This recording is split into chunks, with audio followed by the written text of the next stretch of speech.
Hello everyone. In continuation with the payment types, now we are going to discuss about peer-to-peer payments. A peer-to-peer payment service allows the transfer of digital cash, that is known as e-cash, via email between two people who have accounts at e-cash enabled banks. Peer-to-peer transactions allow online financial transfer between consumers. One example of peer-to-peer payment service is PayPal. Transactions through PayPal are immediate. The service is free for individuals sending money to one another, and the pay is not required to enter any credit card information. Businesses pay a small transaction fee. PayPal allows a user to send money to anyone with an email address, regardless of what bank either person uses or whether or not the recipient is pre-registered with the service. People wishing to send money to others can log on to PayPal, open an account and register the amount to be sent. The amount is held to the person's credit card. Payment notification is sent to the recipient and an account is established in the recipient name. When a person to whom the payment is sent receives the email notification, he or she simply registers with PayPal and has access to an account containing the payment.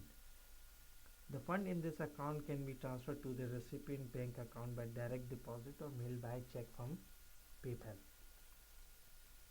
PayPal system can also be used to enable credit card payment for auction items in real time. Credit card information is checked before a transaction is initiated. This means that the transaction begins processing immediately after it is initiated, reducing the risk of fraud or overdrawn accounts. The buyer or the seller can initiate the service. If one refers someone to PayPal, the person will receive a small monetary reward.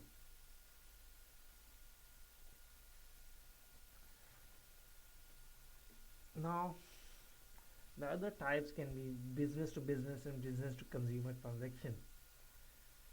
The fastest growing sector of e-commerce payment is business to business transaction. These payments are often much larger than business to consumer customer transactions and involve complex business accounting system.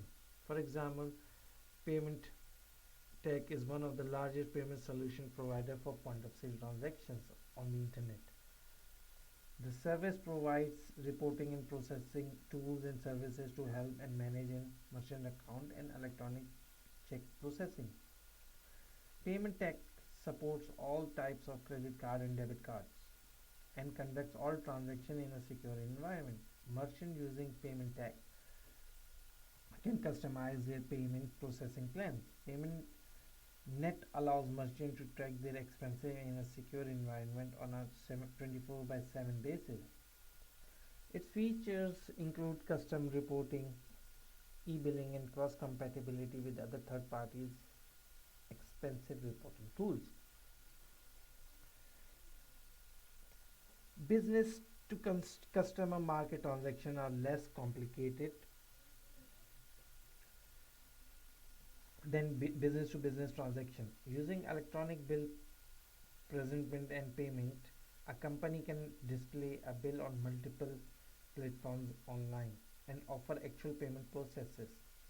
Payments are generally electronic transfer from consumer checking account. This is conducted through the automatic clearing house, the current method for processing electronic monetary transfer. Now we talk about different types of payment methods. For that, we need to have a secure infrastructure to provide electronic payment system. So secure electronic funds transfer is crucial to an e-commerce business. In order to secure the integrity and security of each electronic transaction and other electronic payment system, utilize some or all of the following security measures and technologies directly related to EPS: authentication, public key cryptography, digital signature, certificate certificating authorities such as SSL, SHTTP, secure electronic transmission. First, we talk about authentication. This is a process of verification of the authenticity of a person and or a transaction. There are many tools available to confirm the authenticity of a user. For instance, password and ID numbers are used to allow a user to log on a particular site. Later, we have public key cryptography. It uses two levels, one is public and one is private, to encrypt and decrypt data respectively. Cryptography is the process of protecting the integrity and accuracy of information by encrypting data into an unreadable format, which is called as ciphertext. Only those who possesses a private key can decrypt the message into the plain text. Public key cryptography uses a pair of keys, one private and one public. In contrast, private key cryptography uses only one key for encryption. The advantage of the dual key technique is that it allows the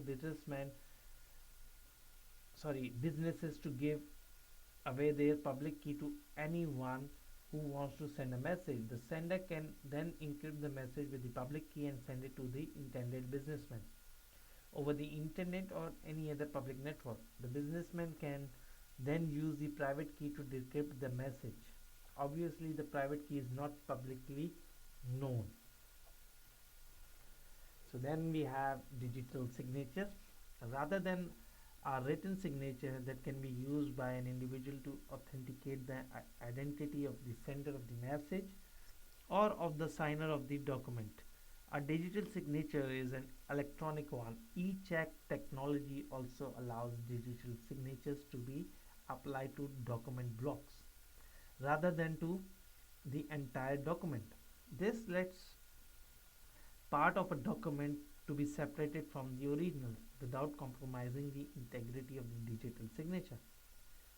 The technology would also be very useful for business contracts and other legal documents transferred over the web. A digital signature includes any type of electronic message encrypted with a private key that is able to identify the origin of the message.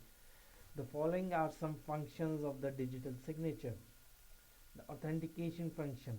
The term digital signature in general is relevant to the practice of adding a string of characters to an electronic message that serves to identify the sender or the originator of the message. Then we have the seal function. Some digital signature technique also serve to provide a check against any alteration of the text of message after the digital signature was appended. We have an integrity function.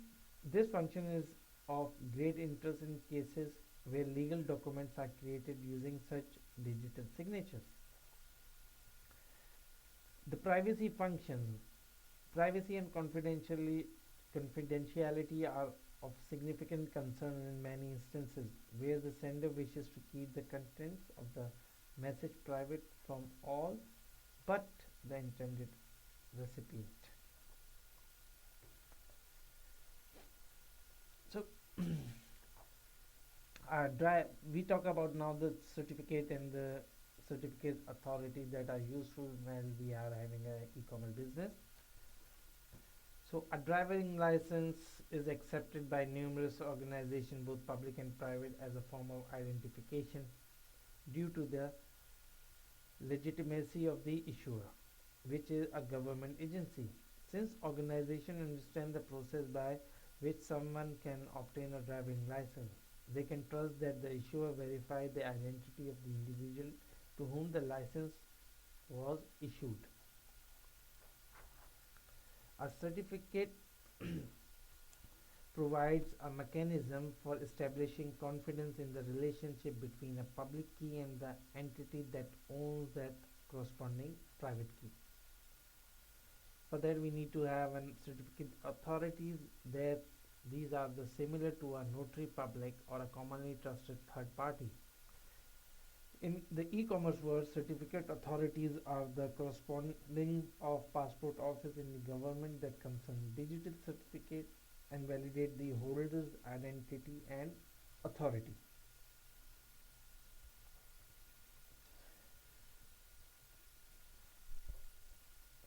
So now we are going to discuss about secure socket layer. Secure socket layer transmit private documents via the internet. SSL uses a cryptographic system that uses two keys to encrypt data, a public key known to everyone and a private or secret key known only to the recipient of the message. It operates between transport and the application layer in the network stack and uses both public and private key cryptography. SSL provides a relatively secure method to encrypt data then that are transmitted over a public network such as internet.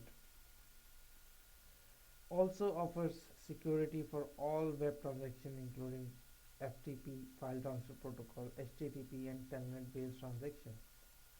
It provides an electronic wrapping around the transaction that go through the internet. The open of non-proprietary nature of SSL is what makes it preferred choice of TCP/IP application developers for securing sensitive data. The protocol is vulnerable to attacks on the SSL server authentication. Despite its vulnerabilities, when properly implemented, SSL can be a powerful tool for securing web-sensitive data. SSL offers comprehensive security by offering authentication and encryption at the client and server side. Authentication begins when a client requests a connection on a SSL server. The client sends its public key to the server, which in turn generates a random message and sends it back to the client. Then the client uses the private key to encrypt the message from the server and send it back. All the server has to do is at this point is decrypt the message using the public key and compare it to the original message sent to the client. If the message matches, then the server knows that it is from the client's communicating with the intended client. To implement SSL in a web server, you have to do certain things. For example, you need to create a key pair on the server, demand a certificate from the certification authority, set up the certificate, activate SSL on security folder or directory. It is not a good idea to activate SSL on all the directory because the encryption overhead created by SSL decreases system performance.